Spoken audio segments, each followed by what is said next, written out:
Dimitro Constantinov din Ucraina va lupta în cel de-al doilea sfert de finală împotriva lui Mohamed Ben Nasar. Acesta este luptătorul din Ucraina, multiplu campion la el în țară în versiunea World Kickboxing Network.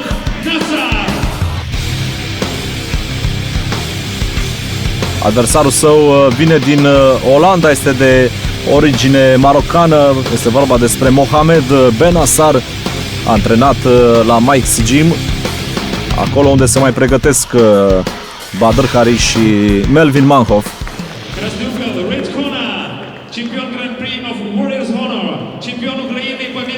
Prezentarea lui Dimitri Constantinov. Ucraineanul este campion național versiunea WKN World Kickboxing Network, dar și campion Grand Prix of Warriors Honor în 2009. Adversarul său, Mohamed Ben Nasar, 40 de lupte, dintre care 30 câștigate, foarte experimentat luptătorul olandez.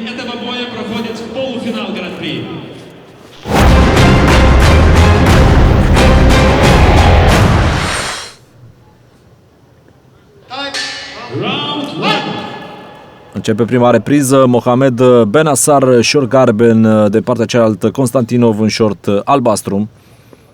Ben Nasar face câteva schimbări de gardă pe începutul acestei lupte. Până la urmă s-a decis, a rămas cu brațul stâng în față. O gardă normală, nu gardă inversă. Stânga, lovitură de stânga, lovitură joasă de picior, o serie frumoasă din partea ucraineanului. Încă o dreaptă din partea lui Constantinov. Intră bine Constantinov acolo, aproape de adversarul său, cu câteva lovituri de braț. A terminat seria cu o lovitură de picior.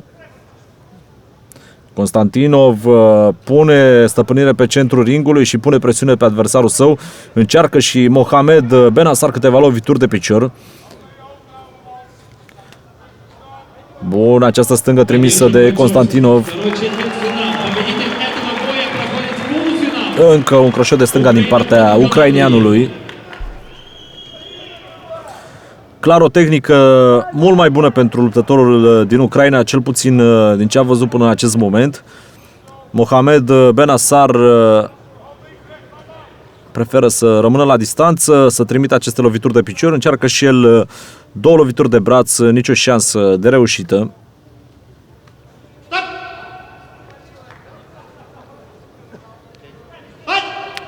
Continuă meciul.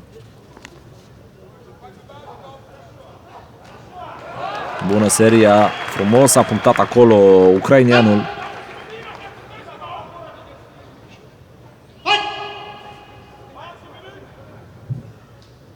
Lovitură joasă de picior, o lovitură frontală trimisă cu piciorul drept de Mohamed Ben Nasar. Lasă brațele jos ucraineanul, blochează frumos acea lovitură înaltă de picior.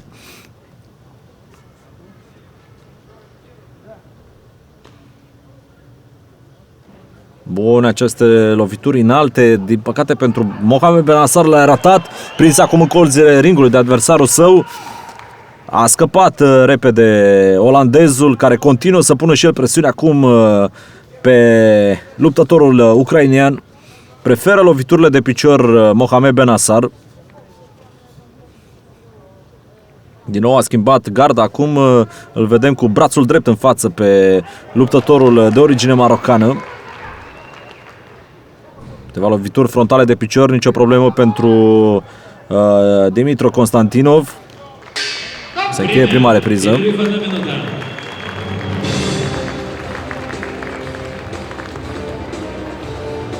Constantinov s-a prezentat mult mai bine decât adversarul său în această primă rundă. Avem parte până acest moment de o gală foarte frumoasă. Am văzut meciuri spectaculoase, meciuri în care s-au împărțit lovituri, multă activitate din partea luptătorilor. Un plus pentru Cristian Dorel, care a reușit un prim meci în piramidă excelent, a trecut de luptătorul din Belarus, Timur Troiski. Acum avem relori din a doua luptă din piramidă, al doilea sfert de finală. Dimitrio Constantinov, short albastru, acum cu spatele, împotriva lui Benassar, un marocan care stă și se antrenează în Olanda.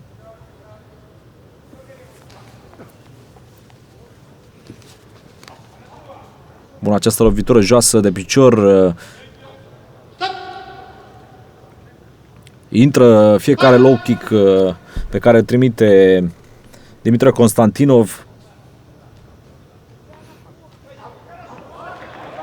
Da, mult mai rapid în execuție ucrainianul, l-am văzut ceva mai devreme, tehnica sa curată de braț, a reușit acel croșeu de dreapta și imediat a trimis și o lovitură de picior mult mai rapid în execuție decât adversarul său. Suntem la o categorie mică, la 71 de kilograme, acolo unde se schimbă multe lovituri. Toți luptătorii de această categorie sunt foarte spectaculoși, foarte activi, rapizi în execuții. O dreaptă trimisă acolo, s-a plecat și în față Mohamed Benassar la aceste lovituri de braț pe care le trimite. Iată, din nou se pleacă în față, poate fi surprins Mohamed Benassar de adversarul său atunci când încearcă să trimită o lovitură. Foarte atent monitorizat din colțul ringului Mohamed Benassar de antrenorul său, Mike.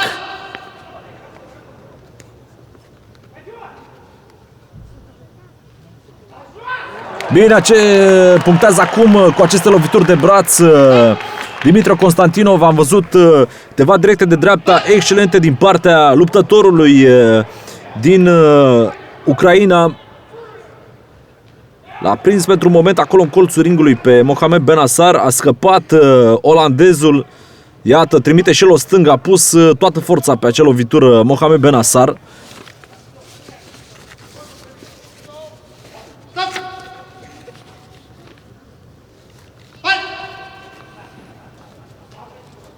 O stângă din partea ucrainianului. A fost un croșeu care s-a dus în garda lui Mohamed. Mohamed încearcă și el acum să pună presiune, se apropie de adversarul său, trimite și el o lovitură cu brațul stâng, o lovitură de picior, încearcă un croșeu de stânga. L-a ratat acolo Mohamed.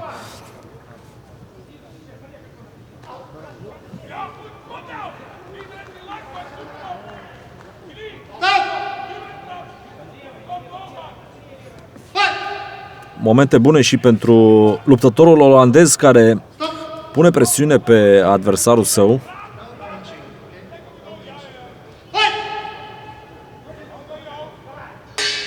Se încheie și această rundă. Era un moment în care ucrainianul încerca să se apropie de Mohamed Benassar. Îl vedem în corțul lui Mohamed pe un luptător ucrainian.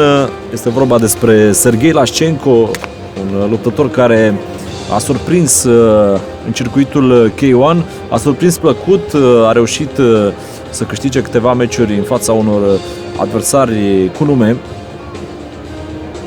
Iată, vedem aici cea mai bună serie, cele mai curate lovituri din runda precedentă reușite de luptătorul ucrainian.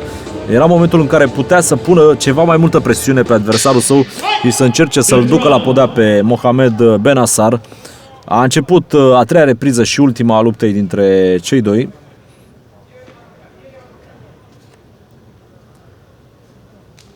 Lovitură joasă de picior din partea lui Benassar, care încasează două directe din partea adversarului său. Încearcă o stângă și Benassar. Iată, un croșeu bun acum din partea olandezului.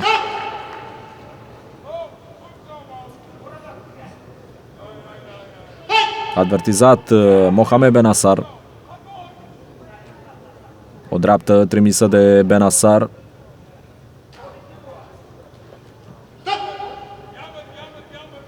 Interesant, a decurs până acest moment lupta. Prima repriză parcă a aparținut ucrainianului, cea de-a doua a fost echilibrată. Să vedem cum va arăta această ultimă rundă. E greu de spus dacă unul dintre cei doi luptători a reușit să se desprindă pe cărțile pe foile de arbitraj. Iată, bună această stângă trimisă de Mohamed Benassar.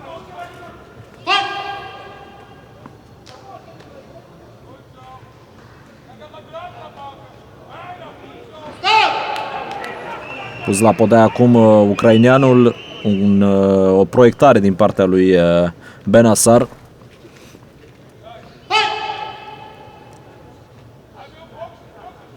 Continuă meciul.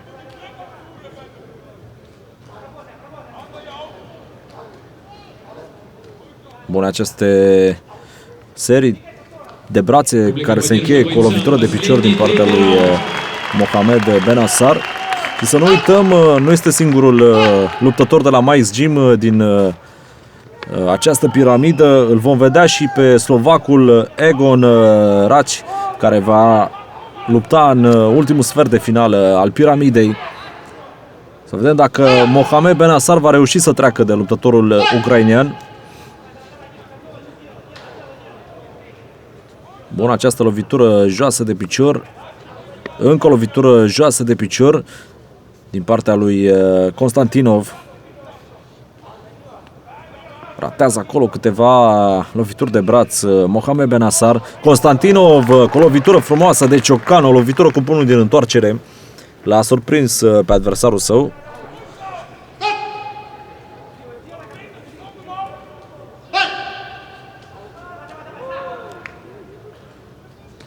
Iată din nou acea lovitură cu brațul din întoarcere. Frumos a punctat ucraineanul și în această ultimă rundă. Iată schimburi de lovituri și se încheie meciul dintre Mohamed Benassar și Dimitre Constantinov. O luptă frumoasă în care am văzut multe schimburi de lovituri. Doi luptători care au făcut pasul înainte, au fost care pe care, s-au dus unul către celălalt. Nimeni n-a refuzat lupta de aproape. Am văzut schimburi multe aici, proiectat la podea Dimitre Constantinov de adversarul său.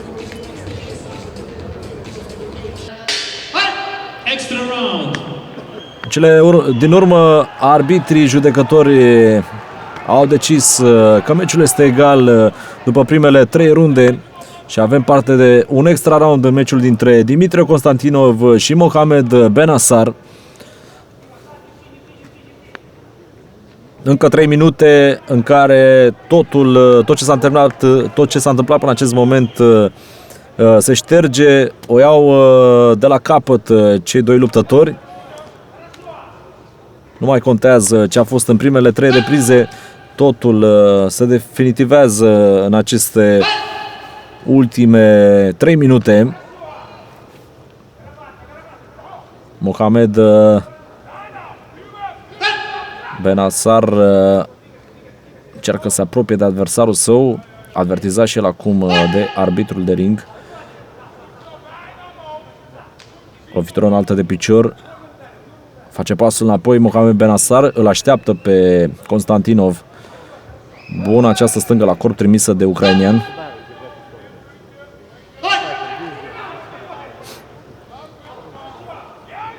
Serie de brațe. Continuă Benassar, frumos răspunsul lui Constantinov, care l-a prins pe pas înainte pe adversarul său cu acea lovitură din întoarcere. Croșet de stânga, lovitură joasă de picior pe exteriorul piciorului lui Benassar. Se retrage Benassar, Constantinov se apropie, trimite un croșet de dreapta, împins acum ucraineanul care pică la podea. Mai încasează câteva directe și pică acum și luptătorul olandez. Nu este numărat.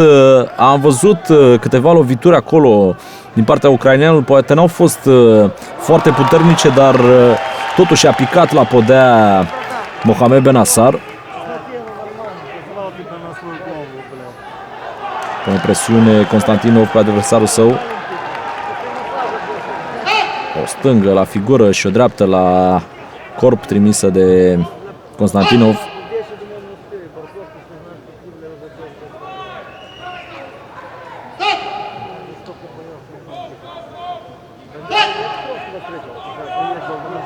Ratează acolo o lovitură de picior ucraineanul. A încercat lovitură de picior din întoarcere. Crochet de dreapta și 2 crochet de stânga din partea lui Mohamed Bennassar, care încearcă să pună presiune pe adversarul său.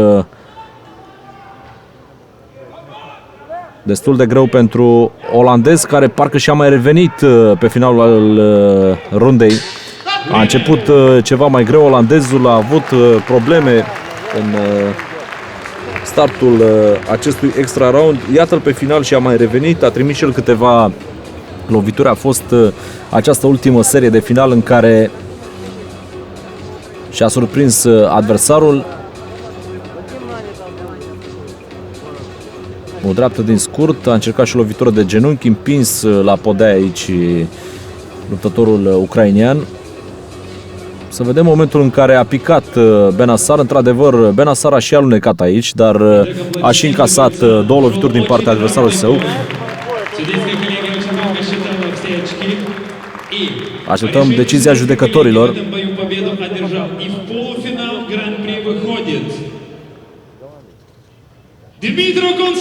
Câștigă Dimitră Constantinov în acest extra round în fața lui Mohamed Bennassar. A avut parte de 4 runde de foc